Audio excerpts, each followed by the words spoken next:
আমরা মধ্যবিত্ত দম্পতি, তাই বছরান্তে একটাই ট্যুর, দীঘা কিংবা পুরী। আমরা মধ্যবিত্ত দম্পতি, তাই বাজার গেলে দরাদরি করি মন খুলে। 50-এর সবজির দর কমিয়ে নামিয়ে আনতে পারি 20-তে। আমরা মধ্যবিত্ত দম্পতি, তাই বিয়ে বাড়ির নেমন্তন্ন পেলে শাড়ি কিনতে যাই পাড়ার শাড়ির দোকানে। কম দামে, পুষ্টিকর, দেখতে ভালো জিনিস খুঁজে বেছে নিই। আমরা মধ্যবিত্ত দম্পতি, তাই মাল্টিপ্লেক্সে সিনেমা দেখতে গায়ে লাগে টিকিটের যে বড্ড বেশি দাম। আমাদের জন্য পাড়ার সিনেমা হলই ঢের ভালো।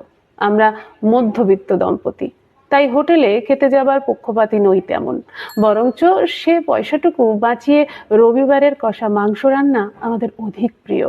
আমরা মধ্যবিত্ত দম্পতি, তাই ডিপার্টমেন্টাল স্টোর নয়, পাড়ার মুদির দোকানে আমাদের আশা ভরসা। আমরা মধ্যবিত্ত দম্পতি, তাই বাড়িতে অতিথি এলে সিঙ্গাড়া বা রোল দিয়ে আমরা আতিথেয়তা করি। আমরা মধ্যবিত্ত দম্পতি, তাই মাসের শেষে পয়সা টানাটানি আর মাসের শুরুতে রাজা বাদশা। আমরা মধ্যবিত্ত দম্পতি, তাই বিদেশ ভ্রমণ মানে আমাদের শুধু স্বপ্নের দেশ। আমরা মধ্যবিত্ত দম্পতি, তাই সন্তানকে পড়াতে বসাই সন্ধ্যেবেলা, পড়া ভুলে গেলেই দিই কানমোলা।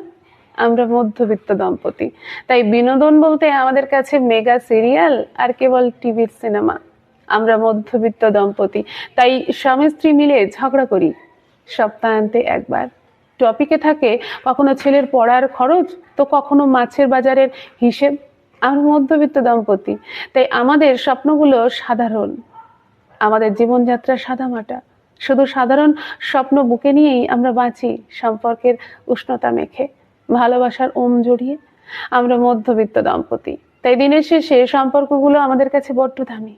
মান অভিমান যতই জমুক, তবুও ঘরের মানুষকে ছেড়ে যেতে দেয় না আমাদের মধ্যবিত্ত মূল্যবোধ। নমস্কার।